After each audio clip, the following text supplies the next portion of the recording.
My name is Scott Craig. I'm Head of Indirect Tax for Azets in the UK.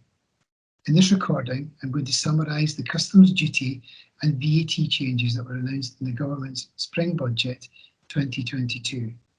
I will also remind you about a few changes that were announced in the last budget and which become effective from April 2022. The first budget announcement I'd like to highlight was the reduction in fuel duty. The Chancellor announced that a 12-month cut in fuel duty of 5 pence would apply from 6 p.m. today until March 2023. This is great news for households and businesses alike, as long as the cuts are passed on by the retailers and reflected in the prices at the pumps for everyone. Staying with customs duty, I have two reminders. On the 1st of April 2022, the red diesel entitlement reform will affect businesses and individuals who supply or use rebated oil and biofuels. This reform restricts the use of red diesel and rebated biofuel to a handful of sectors, including agriculture, horticulture, fish farming and forestry. The second reminder is the introduction of the plastic packaging tax.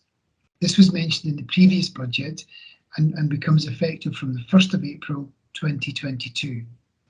This tax affects importers and manufacturers of plastic packaging, which contains less than 30% recycled plastic.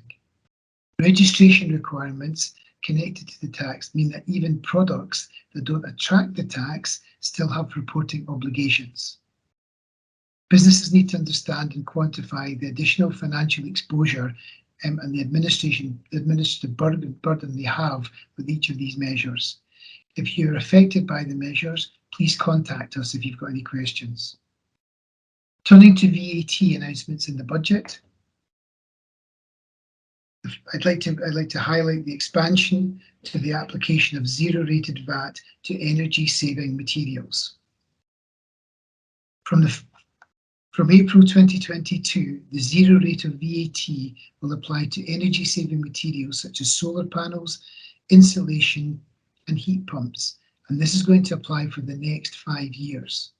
The government has reversed the European Union ruling that restricted the application of this relief, so wind and water turbines will now be added to the list of eligible energy-saving materials. Unfortunately, these measures don't yet apply in Northern Ireland. However, the Northern Ireland Executive will receive a Barnett share of the value of this relief until it can be reduced UK-wide.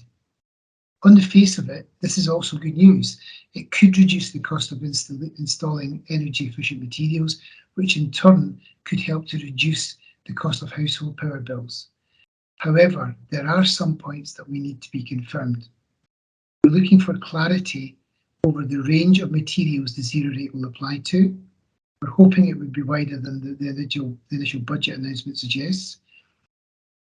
We're wondering whether the zero rate could apply to the purchase of materials without installation services. At present, this isn't the case.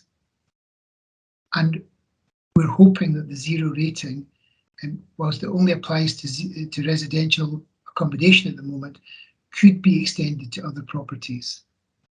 We will provide more information on all of these points as soon as we have it. Moving on to VAT penalties. In the budget, a 9-month delay was announced to the implementation of a revised penalty regime. The VAT default surcharge procedure was due to be replaced by a new late submission and late payment penalties and interest charge from April this year. We understand that the introduction of the new regime has been deferred until January to allow HMRC more time to make necessary systems changes. Before the budget, we hope that the Chancellor may address a few other areas. Registration limits was one. Unfortunately, there have been no changes to the VAT registration threshold and VAT deregistration thresholds. The VAT registration threshold is still £85,000 and the deregistration threshold £83,000, and those have been frozen until March 2024. Increasing the limit could remove a large number of small businesses and charities from the VAT procedure and VAT regime, which in turn would help them reduce their overhead costs and provide savings. However, as I say, there's no change on these points at this moment in time. Equally, there has been no extension to the reduced rate of VAT for hospitality, accommodation and attractions. The temporary reduced rate of VAT, which is currently 12.5%, that applies to goods and services supplied by the tourism and hospitality sector, ends on the 31st of March. From the 1st of April 2022, the standard rate of VAT, 20%, will apply to these supplies. Businesses in these sectors will need to amend their accounting procedures and systems, and may even have to increase prices from the 1st of April. Again, if you're in the sector and you need advice or assistance, please get in touch. Making Tax Digital MTD for VAT. A final reminder that the MTD VAT procedures apply to all VAT registered businesses from the 1st of April 2022.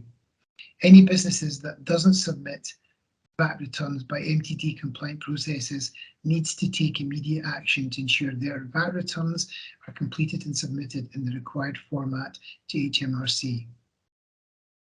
As I've already said, if you have any questions or need more assistance with any of the points I've mentioned above, please let me know and please contact us. Thank you again for listening to this message, and goodbye.